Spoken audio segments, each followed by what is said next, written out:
할렐루야. 오늘 말씀의 제목은 예수 생각 6번째, 나는 부활이요 생명이다 라는 제목입니다. 같이 한번 읽어볼까요? 나는 부활이요 생명이다. 우리 사랑하는 성도님 여러분, 여러분의 가정에서 얼마나 평안하고 또 건강하게 은혜롭게 잘 지내시는지요. 지난 한 주간 새벽과 저녁에 시간마다 받은 은혜들을 저에게 카톡으로 보내신 분도 계셨고 또 은혜들을 나누어 주셔서 너무너무 감사합니다. 어느 때보다 고난주간이 더 뜻깊었고 또 우리에게 주시는 특별한 은혜와 도전이 있는 시간인 것 같습니다. 오늘은 예수님의 부활을 기념하고 우리 교회의 설립 37주년을 감사하는 부활의 아침입니다. 예수님의 고난은 결국 부활을 향하고 있는 것이죠. 우리가 지난 한 주간 고난을 깊이 묵상하고 십자가를 묵상했던 이유 중에 하나는 주님의 부활을 바라보기 때문에 우리는 이 고난이 더욱더 의미가 있었고, 고난의 완성이요 승리는 바로 우리에게 부활이라는 선물을 주시기 위함이라는 것을 우리는 알고 있습니다. 예수님의 삶과 죽음, 부활은 우리 그리스도인의 가장 중요한 사실이며 증거이며 복음입니다. 그리고 또 이것은 그런 꾸며낸 이야기가 아니라 역사적인 사건입니다. 그래서 예수님은 마침내 자신이 이 부활로서 나는 어떤 그리스도인지, 나는 어떤 구세주인지, 나는 어떤 것까지 할 수 있는지를 예수님은 보여주시는 아주 극명한 예수님이 누군지를 보여주는 사건이 바로 이 나는 부활이요 생명이라는 겁니다. 우리가 7가지 예수님 나는 시리즈, 나는 예수님의 자기 선언을 우리가 살펴보는데 이 7가지 중에 3개 제일 가운데 이 바로 나는 부활이라는 이 예수님의 고백이 있다는 것이죠. 노숙자 사역을 통해서 이 부활을 실천하는 우리 이주연 목사님이라는 분이 계십니다. 이분은 정말 그 어려운 노숙자들에게 밥을 퍼주면서 어려운 일들을 하면서 그분이 이러한 어려운 일들을 할 수 있었던 기쁨은 어디에서 오느냐라고 물었을 때 이분은 부활의 사건 때문에 나는 이 어려운 이들을 돌보고 사랑합니다 라고 하는 이야기를 들었습니다. 그분이 쓴 산마루 영성이라는 책을 보면 이런 내용이 나옵니다. 기독교는 사건의 종교입니다. 단순한 가르침을 통해 깨달음에 머무른 종교가 아닙니다. 사랑의 사건, 구원의 사건의 종교이며 이 사건의 완성은 부활입니다. 그래서 저는 그 사랑의 사건, 구원의 사건을 실천하고자 노숙자들에게 떡을 떼고 밥을 해주고 그들을 씻겨주고 하는 일을 한다는 귀한 이 이주연 목사님의 간증을 들은 적이 있습니다. 사랑하는 여러분, 우리는 오늘 부활주의를 지키고 있는데 우리는 부활의 그 사건 때문에 어떤 일들을 하고 어떤 섬김이 우리 가운데 있었습니까?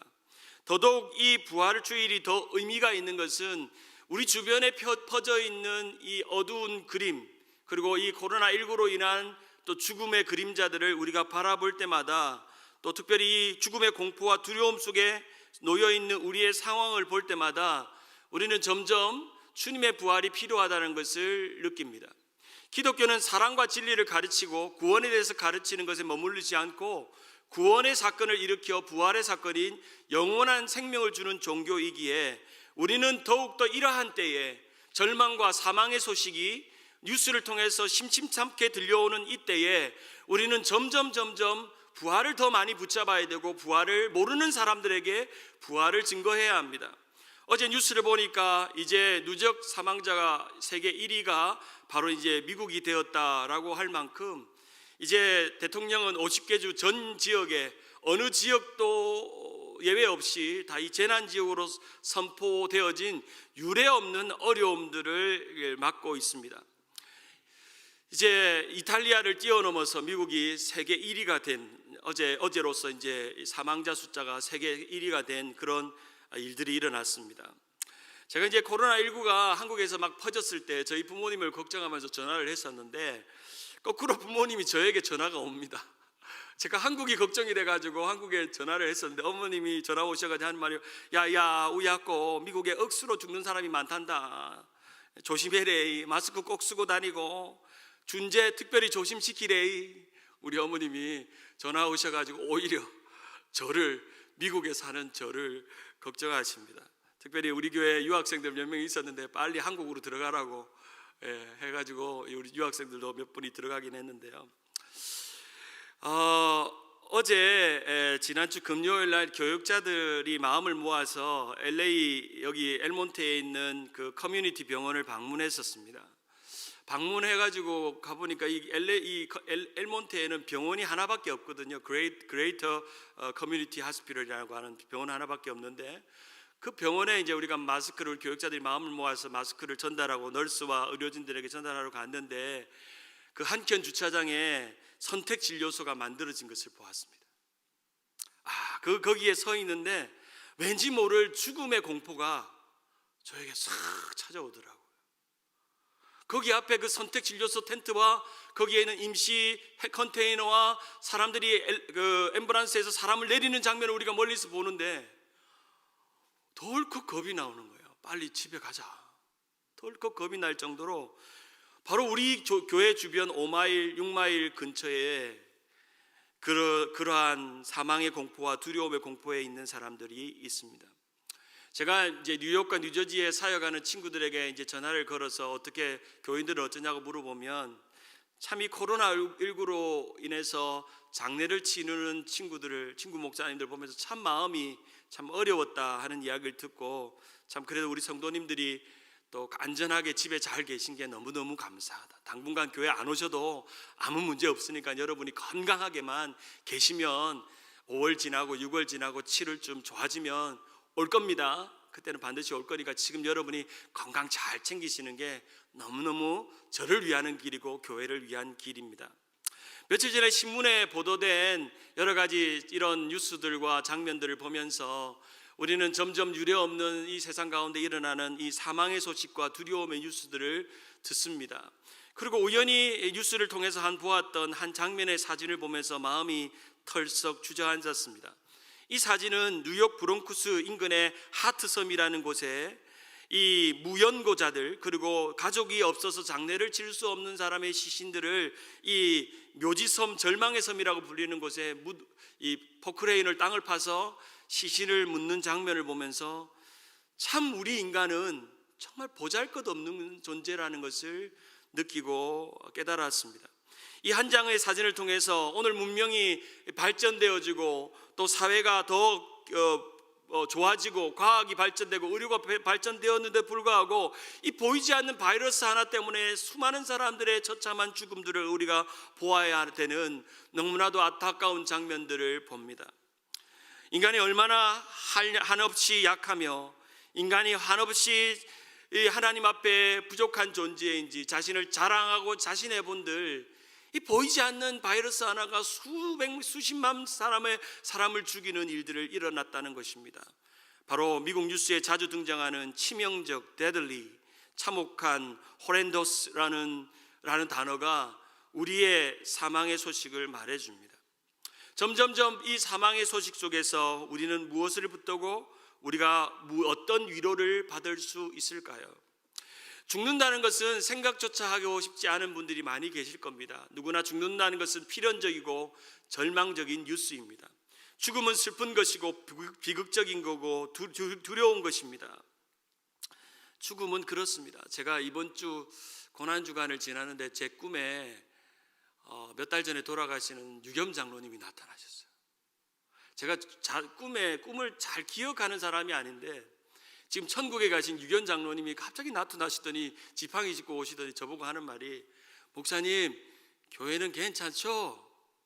괜찮을 거예요 하고 제가 꿈을 깼습니다. 참 우리 저 천국에서도 우리 한미교회 성도들이 우리 한미교회 성도들을 걱정한다는 생각을 좀 하면서 참 새벽에 1시에 깨가지고 아침까지 잠을 못 이뤘습니다. 그리고 아침 내도록 기도하면서 이런저런 생각을 했습니다.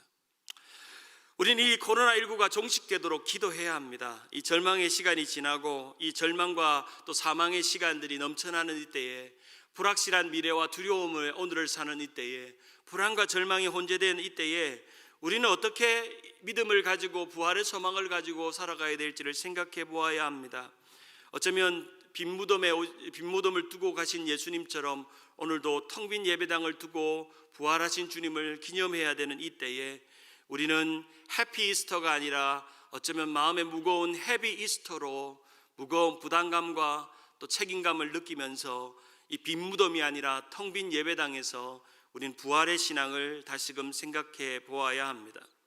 분명한 것은 우리에게 절망할 시간이 아니라 우리는 부활의 소망을 붙들어야 될 시간이고, 어두운 죽음의 공포와 또 죽음의 그림자가 놓여 있어도 우리는 그 죽음이 무섭지 않고 두렵지 않고 부활이 있으므로 든든해야 합니다. 아멘. 우리는 부활이 있으므로 든든해야 합니다. 주님의 부활은 우리의 모든 것을 이기시고 우리의 인생의 해답이 되시며 죽음에 대한 처방이 되시고 절망을 거부하고 진리로 승리하신 사건입니다. 그렇기 때문에 우리는 죽음이 두렵지 않습니다. 아멘. 우리 눈앞에 놓여있는 죽음의 위협을 우리는 두려워하지 않습니다. 우리의 귀에 들리는 사망의 소식을 무서워하지 않습니다. 왜냐하면 주님은 죽음을 승리하셨기 때문입니다. 죽음의 유일한 처방전은 예수 그리스도 한 분이기 때문입니다. 제가 참 좋아하는 미국 목사님 중에 존 오트버그라는 목사님이 계신데, 이분이 쓴 글 중에 위대한 창조의 시간 부활의 요 일요일이라는 글을 보면 이런 내용이 있습니다. 일요일에 모든 것이 달렸습니다. 일요일 바위가 굴러갔습니다. 사막에 쏘는 것이 사라졌습니다. 무덤은 승리를 잃었습니다. 지옥은 패배했습니다. 죽음은 왕좌에서 물러났습니다. 어둠이 물러가고 마귀의 함성은 끝났습니다. 일요일 빈 무덤에는 희망이 찾아왔습니다. 믿음은 의롭다함으로 얻게 되었습니다. 일요일 여러분보다 더 귀중하게 생각하는 것이 무엇입니까? 그 죽음 이후의 소망이 무엇입니까? 바로 예수 부활입니다. 바로 그 일요일, 오늘 우리가 지키고 있는 그 부활의 일요일은 새로운 위대한 창조의 시간이라는 것을 우리에게 말씀합니다. 사도 바울도 이렇게 사망에 대해서 말합니다. 사망아, 너의 승리가 어디 있느냐? 사망아, 내가 쏘는 것이 어디 있느냐? 사망이 쏘는 것은 죄요, 죄의 권능은 율법이라. 57절 같이 읽습니다. 시작. 우리 주 예수 그리스도로 말미암아 우리에게 승리를 주신 하나님께 감사하노라. 우리는 이 사망으로 인해서 패배하는 자가 아닌 사망을 뛰어넘어 부활의 승리를 맛본 자라는 것입니다. 바울은 알았습니다. 자신이 고난이 오고 죽음을 맞는다 할지라도 비참하게 죽어도 부활이 나를 승리케 할 것을 믿었습니다. 그래서 성도들에게 이렇게 권면합니다. 58절에 같이 한번 읽어볼까요? 그러므로 시작. 그러므로 내 사랑하는 형제들아, 견실하며 흔들리지 말고 항상 주의 일에 더욱 힘쓰는 자들이 되라. 이는 너희의 수고가 주 안에서 헛되지 않는 줄을 알미라. 사랑하는 여러분, 우리는 죽음도 이 사망도 두렵지 않기 때문에 우리는 여러분의 자리에서 흔들리지 말고 주님의 일에서 열심히 힘쓰시길 바랍니다. 저도 열심히 설교하고 여러분의 예배를 인도하고 여러분이 오실 날들을 위해서 열심히 준비하겠습니다. 흔들리지 않는 것입니다. 베드로전서 3장 10절에 보면 내가 바라는 것은 그리스도를 알고 그분의 부활의 능력을 깨닫고 그분의 고난에 참여하여 그분의 죽으심을 본받는 것이다 라고 말했습니다. 그래야 나는 어떻게 해서든지 죽은 사람들 가운데서 살아나는 부활에 이르고 싶습니다 라고 고백하고 있는 것이죠. 바로 부활은 우리에게 죽음에 대한 두려움을 사라지게 만듭니다. 그리스도 안에 있으면 죽음에 대한 두려움은 사라져야 당연한 것입니다. 우리가 사나 죽으나 우리의 모든 삶은 주님 안에서 우리의 모든 두려움이 사라지는 것입니다. 우리는 사나 죽으나 다 주의 것이고, 살아도 누구를 위해? 주를 위해. 죽어도 누구를 위해? 사나 죽으나 당신의 유일한 위로는 무엇입니까? 예수 그리스도뿐입니다. 우리 그분의 능력 속에서 살아갑니다. 그래서 오늘 요한복음 11장 25절과 26절은 예수님께서 그 소망을 이렇게 전합니다. 예수께서 이르시되 나는 부활이요 생명이니 나를 믿는 자는 죽어도 어떻게 하겠고? 살겠고, 무릇 살아서 나를 믿는 자는 영원히 어떻게 하지 아니하리라? 죽지 아니하니라. 이것을 내가 믿느냐라고 말씀합니다. 오늘 본문의 배경이 되는 것은 바로 나사로가 죽었다 살아간다는 사건을 통해서 예수님이 하신 말씀입니다. 예수님은 오라버니가 죽었던 이 마르다와 마리아에게 나는 부활이요 생명인데 그런데 너희는 이 믿음이 있느냐라고 묻습니다. 마르다와 마리아에게만 묻는 질문일까요?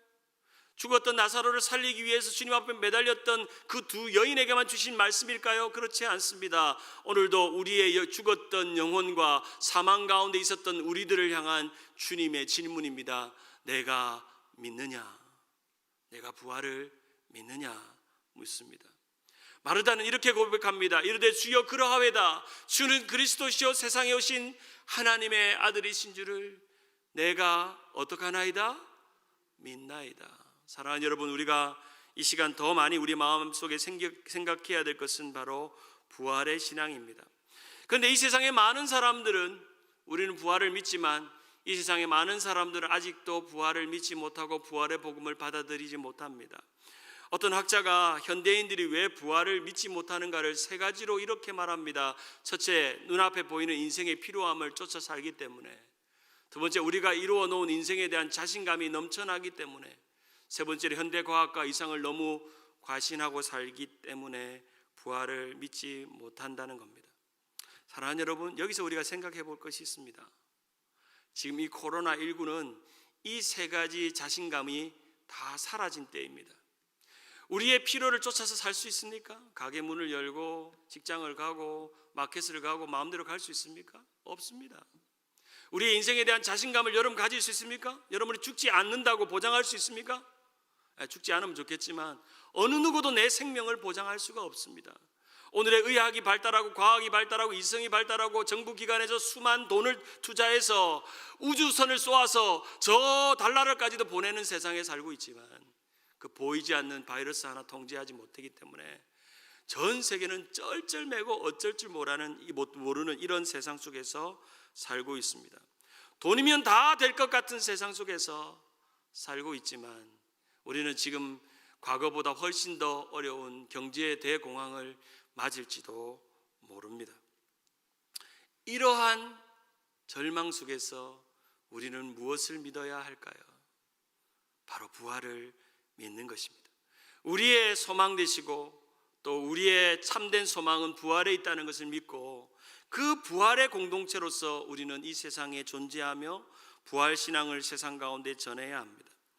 우리는 부활주일에 37년이라는 교회 역사를 갖고 있는 나성한미교회로 존재하고 있습니다. 우리 이 세상 속에서 어떻게 부활을 전해야 되고 절망에 빠진 세상에서 어떻게 부활의 신앙을 일으켜야 될지, 죽음의 코로나 바이러스가 아니라 예수님의 부활을 전해야 될지를 진지하게 생각해보는 코로나19 중에 지키는 부활주일, 코로나19 중에 지키는 37주년 교회 설립 주년입니다. 오늘 본문에 보면 주님의 부활과 소망에 대해서 한 가정의 이야기가 등장합니다. 좀 전에 말씀드린 것처럼 베다니에 있는 한 가정의 이야기입니다. 원래 이 한 가정은 예수님께서 너무나도 사랑하시고 귀하게 여기는 가정이었습니다. 이미 마리아가 예수님의 발에 향유를 부었던, 예수님의 죽음을 기념했던 그런 가정이었습니다. 그런데 정작 예수님의 죽음을 기념했는데 자신에게 닥친 것은 자신의 오라버니 나사로의 죽음을 생각해야 되는 그런 상황에 놓여져 있었습니다. 예수님은 소식을 듣습니다. 이 나사로가 병들었다는 소식을 듣습니다. 빨리빨리 예수님 와서 내 오라버니를 고쳐달라는 소식을 듣습니다. 예수님은 이 가정을 너무너무 사랑하셨기 때문에 성경에 2번이나 사랑하는 자라고 말하고 있습니다. 사랑하는 자. 특별히 예수님께서 특별히 누구를 사랑한다는 말을 잘 하지 않았는데 이 마르다와 마리아와 이 나사로는 예수님을 참 잘 섬겼던 것 같습니다. 예수님을 참 존귀하게 여기고 잘 섬겨서 예수님이 이 가정을 너무너무 사랑하셨습니다. 그래서 이 나사로를 사랑하셨기 때문에 빨리 가서 나사로를 고쳐야 하는데 희한하게 예수님은 오늘 본문에 보면 뜸을 들입니다. 가지 않습니다. 그리고 엉뚱한 이야기를 합니다. 4절에 예수께서 들으시고 이르시되 이 병은 죽을 병이 아니라 하나님의 영광을 위하며 하나님의 아들이 이로 말미암아 영광을 받게 하려 함이라. 영광을 받게 하려 함이라 말씀합니다.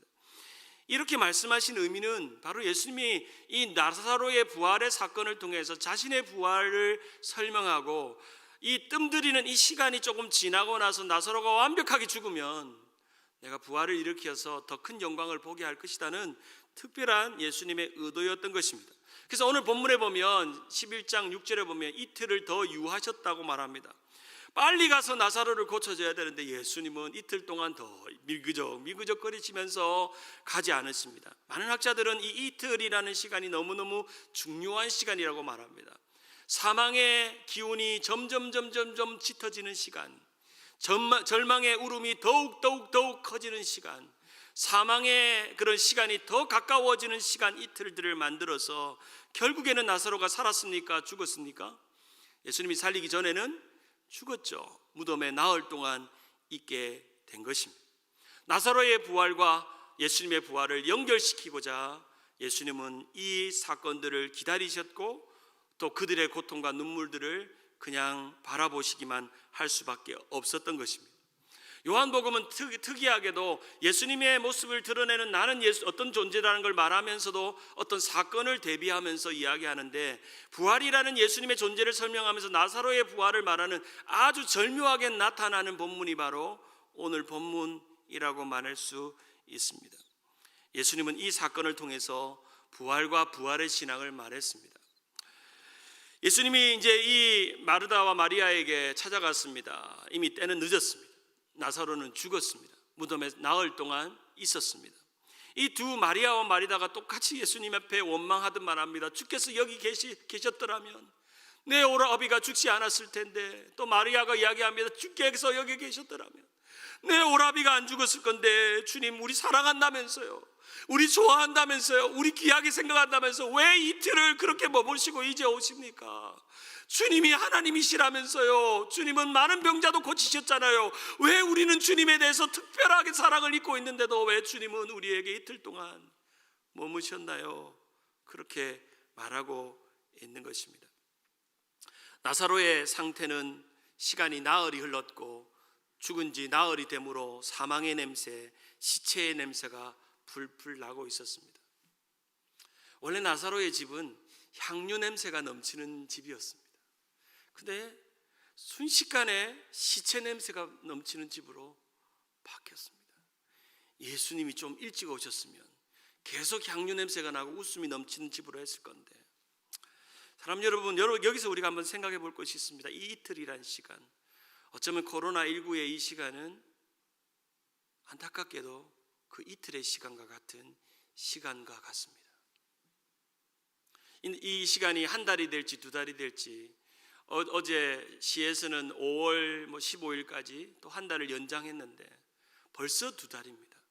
시간이 이렇게 됐습니다. 이런 시간 속에서 우리는 무엇을 붙잡고 무엇을 바라보고 점점 사망이 많아지는 이 시간 속에서 향기가 많아지는 시간이 아니라, 부활의 기쁨이 많아지는 시간이 아니라 사망의 울음이 많아지는 시간으로 만드는 예수님의 목적이 뭘까요? 이걸 통해서 우리가 깨달아야 되는 게 뭘까요? 교회가 정신 차려야 되는 게 무엇일까요? 교회를 향한 주님의 경종은 무엇일까요? 마르다는 이렇게 말합니다. 예수께서 이르시되 내 오라비가 다시 살리라. 24절에 마르다가 말합니다. 마지막 날에 부활할 때는 다시 살아날 줄을 내가 아나이다. 여러분, 오늘 이 본문에서 제일 중요한 구절이요, 24절과 25절입니다. 예수는 이 마르다의 이 말 때문에 나는 부활이요 생명이라는 말씀을 하셨습니다. 마르다는 부활을 어떻게 이해했습니까? 마지막 날에 부활한다고 생각했습니다. 그럼 이 말의 의도는 뭡니까? 예수님은 지금 나사로를 부활시키시기에는 때 늦었다는 겁니다. 지금 나사로를 살리기는 어렵다는 겁니다. 예수님께서 오라비가 살 거라고 말하는 그 부활에 대한 이야기를 했을 때는 주님 저도 압니다. 마지막 때에 우리가 죽으면 다 부활할 걸 압니다. 그런데 주님 지금 살릴 수 있습니까? 주님 지금 그 부활이 일어날 수도 있습니까? 주님 그 부활이 오늘 지금 여기에 이 자리에 일어날 수도 있습니까? 그런 일 없습니다. 제가 알기로는 마지막 날에 부활이 있습니다. 그러니까 예수님께서 말합니다. 나는 부활이요 생명이다. 이것이 과거형, 현재형, 미래형 중에 뭘까요? 현재형입니다. 나는 부활이다. 나는 생명이다. 내가 이것을 믿느냐라고 말합니다. 실제로 예수님은 나사로가 죽어서 저 시간이 지나고 나서 마지막 날에 살리신 게 아니라, 지금 그 사망이 가득한, 향유 냄새가 가득한 곳이 아니라 시체 냄새가 가득한 곳에서 주님은 나사로를 살리셨습니다. 여기서 오늘 본문의 핵심이 있습니다. 우리의 부활은 내일의 부활인 동시에 오늘의 부활입니다. 한번 따라할까요? 우리의 부활은 내일의 부활인 동시에 오늘의 부활이다. 내일의 부활을 종말론적 부활이라고 말한다면 오늘의 부활은 현재적인 부활입니다. 내일의 부활은 부활을 믿는 신앙이라고 말하면 오늘의 부활은 부활을 사는 것입니다. 그렇다면 오늘 예수님께서 오늘 마르다와 마리아를 통해서 그리고 나사로를 살린 사건은 종말론적 부활을 말했을까요? 현재적 부활을 말했을까요? 부활을 그저 믿는 것만 말했을까요? 부활을 사는 것을 말했을까요? 바로 부활을 살라는 것을 보여주셨습니다. 그것을 바로 예수님께서 말씀하신 것입니다. 사랑하는 여러분, 부활의 능력으로 오늘을 승리하셔야 합니다. 내일 우리 육신은 다 나이 들고 병 들고 하면 다 죽고 언젠가는 주와 함께 부활할 것입니다. 우리가 늘 장례식장에 가서 부활의 소망을 외치는 것처럼 우리는 그날이 올 것입니다. 그러나 중요한 것은 오늘 부활을 사는 것입니다. 오늘 부활을 사는 것입니다. 나의 부활이요 나의 생명 되신 예수님을 붙잡고 죽음의 공포를 이겨내고 주님 앞에 승리하며 사망 권세를 이겨내며 승리하며 사는 것입니다. 그저 부활주일은 부활을 기념하라고 주신 날이 아닙니다. 부활을 다시 살라고, 부활을 살아내라고 우리에게 주신 날입니다. 우리는 부활주일날 동시에 교회 설립주년을 지키는 참 감사한 날을 보내고 있습니다. 그러면 우리 교회는 37년 동안 어떤 부활을 살아냈습니까?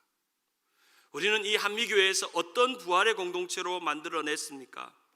교회는 이 부활과 부활신앙으로 살아가는 현재의 신앙으로 살아가야 합니다. 미래의 신앙인 동시에 현재의 신앙입니다. 교회는 세상보다 나은 것을 보여주는 공동체가 아니라 세상과 다른 걸 보여줘야 합니다. 세상과 좀 낫다, 우리가 좀 더 착하고 좀 더 우리가 경건하고 좀 더 좋은 일 많이 하고 세상보다 나은 거 보여주는 게 아니라 세상이 못하는 걸 하는 게 교회입니다. 세상에 없는 걸 보여주는 게 교회입니다. 여러분, 세상에 없는 게 뭡니까? 부활은 세상에 없습니다. 희생과 고난과 고통과 겸손과 또 희생은 없습니다. 세상에 다른 것을 보여주어야 합니다. 우리가 이 고난 주간이 지나고 부활주일이 지나는 이 오늘 37주년 예배를 드리면서 우리는 이 텅 빈 예배당 속에서 우리는 그동안 세상의 어떤 다른 공동체로 부활의 신앙을 살아냈는가? 이 엄중한 코로나19 때 우리 교회는 세상과 다르다는 것을 어떻게 보여주며 살 것인가? 제가 우연히 읽은 어떤 설교집에서 이런 예화를 보았습니다. 참 재밌는 예화기하고 마음에 뜨끔한 예화인데, 빵가게를 운영하는 어떤 집사님이 계셨습니다. 이분이 빵을 구워내는데 항상 동네 사람들이 빵을 사가는데 이 집 빵은 참 작아, 왜 이렇게 좀 크게 굽지, 왜 작게 구워? 라고 하는 비난을 받았습니다. 근데 이 집사님의 별명이 대포기도 집사님입니다. 대표기도 집사님이 아니고 대포기도 집사님입니다. 왜냐하면 이분이 주일날 교회 앞에서 기도할 때는 뜨겁게 큰 목소리로 부흥사 같은 목소리, 메시아미라 믿을 점 메시아미라 하면서 막 대포기도 집사님이셨습니다.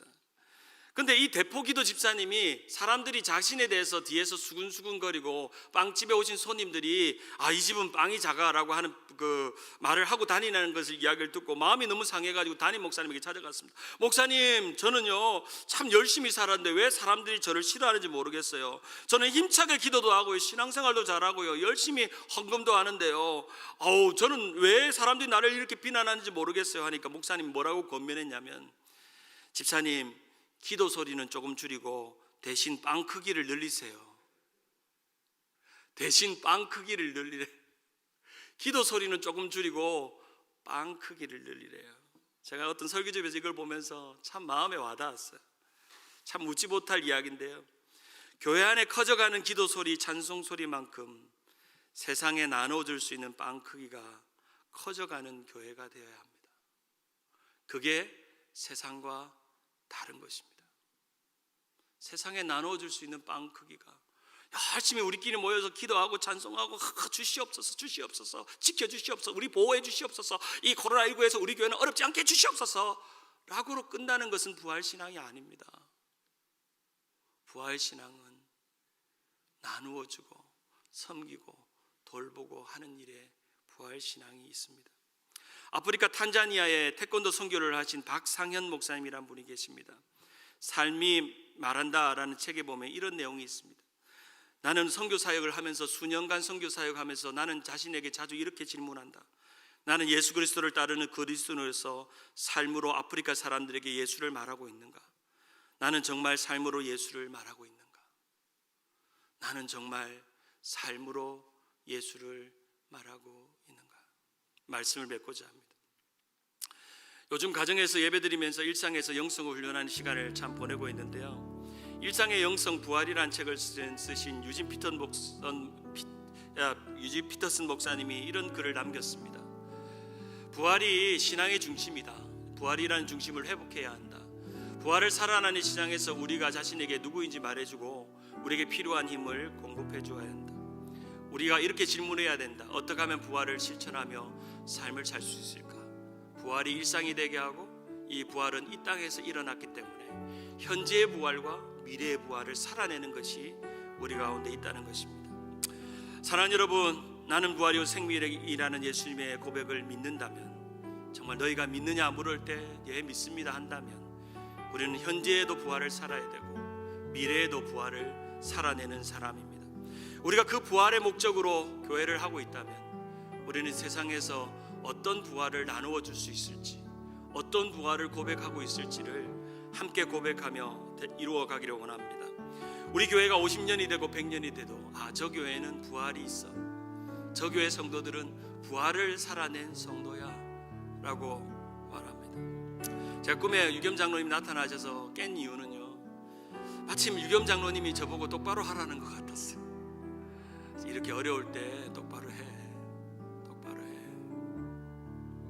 그런 음성으로 잠이 깼었습니다. 사랑하는 여러분, 부활주일입니다. 우리 부활주일만 기념하지 말고 부활을 전합시다. 부활을 살아냅시다. 생명을 소유하지만 말고 생명을 전합시다. 우리 모두 다 그렇게 살아가는 모두가 되기를 간절히 바랍니다.